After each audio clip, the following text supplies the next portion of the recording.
It's like stepping out of a moving car. There's no way you can get out and just stand. So I got pulled away from my original purpose because a nigga fighting, getting into it with Bosco 100, getting into it with this person, getting into it. So it pulls you away from what you desire to come do. So once you get through that, depending on how far you've been pulled out there, you might can't find your way back to the center. I was able to find my way back to the center. So if I found myself getting pulled too far away from the purpose, that's why I get mad and say, nigga, I really work with kids, nigga. Nigga, I really work with that. I would remind myself, nigga, I really work with kids in real life. Well, you a hypocrite, man. I wouldn't give a fuck what I really. So I would have to remind me, nigga, don't let them pull you too far from your purpose. At times, I thought you may have been losing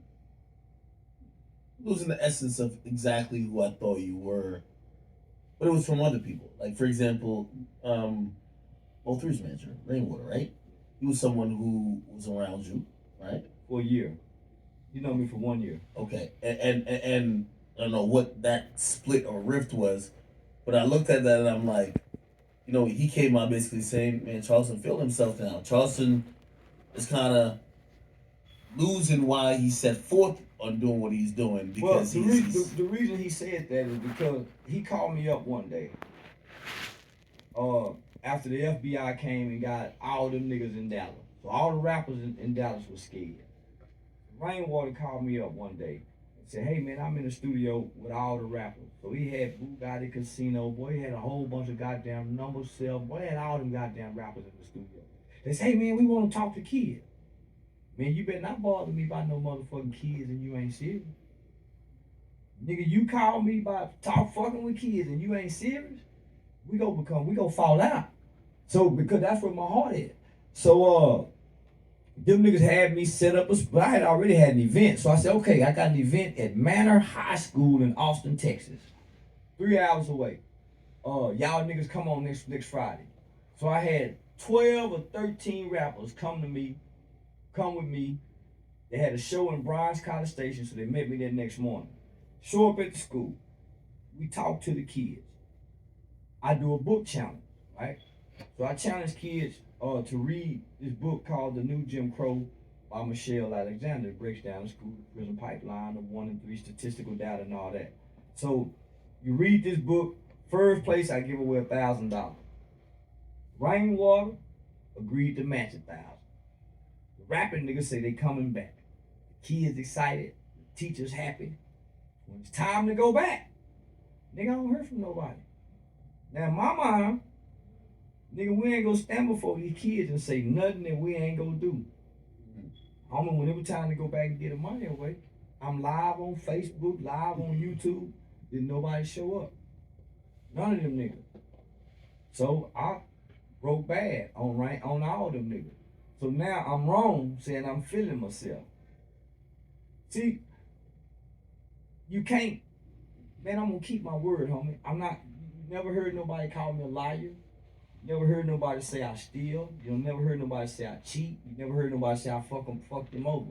Everybody's complaining about what Charleston do, not what Charleston's done to them. So you heard what you said. He's complaining that Charleston's feeling himself. And yeah, I was feeling myself, nigga. But as I'm feeling myself, I come off camera to come back to being the real Charleston in real life. He also said, and I guess this is information never knew. He was like, "Yo, really, this guy Charleston has a problem. He's trying to avoid. He keeps talking about the police, but he's trying to avoid conviction for himself because he shot himself." I never heard that before. I was like, "What the fuck?" Yeah, I did. Shot my. How? Like, what's the story? They ain't got no proof. Yeah, no. Y'all was in the strip club, minding my business. Went to sleep with the gun in my pocket. You were sleeping in the strip club. He said you were tricking on hoes. You know, the hoes was told on me about tricking. The stripper in the strip club even said, "Nah, he don't do nothing." Nah, homie, I sneak guns to the club all the time. One particular night, I got this hair trigger credit card gun. Now the detective, he would like to hear this motherfucking story.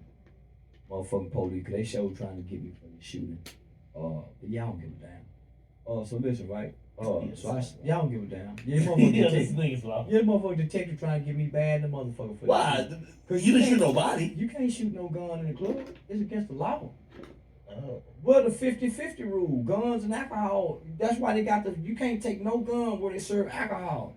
I lose my gun license. Really? Yeah, no, I'm an irresponsible gun owner. Wait, are you a legal gun owner? Yeah, I'm a legal gun owner. I don't have no felony convictions. You sure? Did you say you like kill somebody? I was a kid. My record was sealed.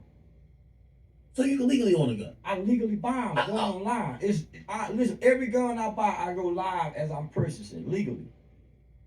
I thought it was just illegal. I was like, this nigga riding dirty. Nah, hell no. So listen, I got this little credit card gun that I bought because of Rambo. Shout out to Black Rambo. So I cocked this bitch because I see a bunch of niggas in the club looking at me. They coming up to me, but it's a group of niggas over here in this section with a bunch of hoes just sitting there looking. So I cocked that bitch and put it in my pocket. You feel bad energy? Like, you can't tell. Yeah, I ain't gonna lie. Anytime I see too many niggas, I already automatically is bad. Well, I see too many niggas. I see 2 or 3 of them. They come talk to me. Yeah. But it's a whole section just looking.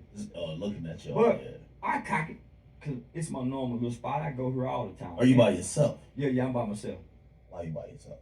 At home I'm always by myself. You by yourself too much. But my partner was coming. So the homeboy was coming. Yeah, man, I sit down and roll the weed up. And I know the gun in my pocket. So I put my hand in my pocket to grab the weed. And as I'm pulling the weed out, I try to miss the gun. But man, my thumb barely touched that motherfucking trigger. Pow! And everybody jumped. But you really can't hear it over the music.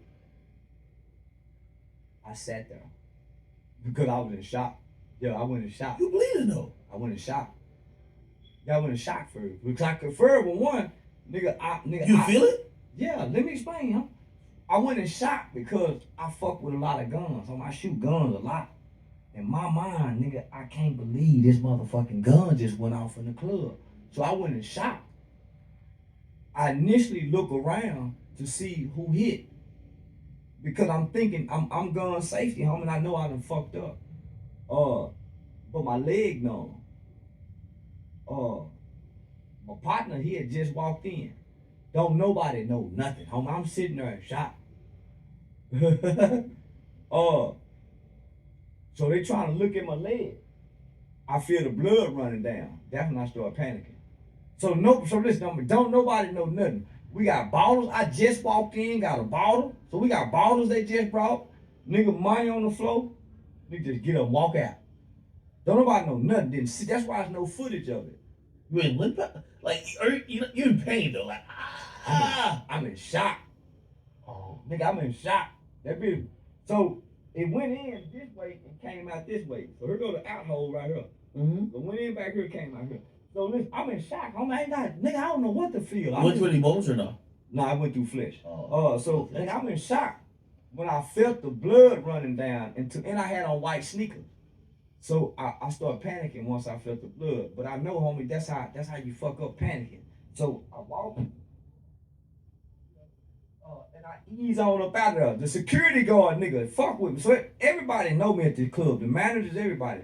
Nobody knew what happened. As I'm walking by the security, nigga, I hear on the walkie-talkie, did anybody check out and see what that noise was? He said, I'm going to go check it out. As I'm walking out, I said, man, I'm shot myself. He said, what? I said, man, I'm shot myself.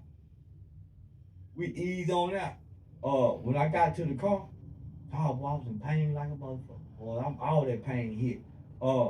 Because now I'm trying to calm down, because what they tell you, the leg wounds be the worst ones. Now I'm thinking, I'm finna die dry.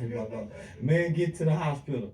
What if you go to the hospital, ain't even gonna lock you up? Hell yeah, I went to the, where I'm gonna go, act? Nigga, I ain't that bad to get shot and not go to the hospital. I damn near want to But they tell gonna myself. ask you who shot you. Yeah, they asked me who shot me. Well, I tried to lie at first, then I told them myself, man, I shot me.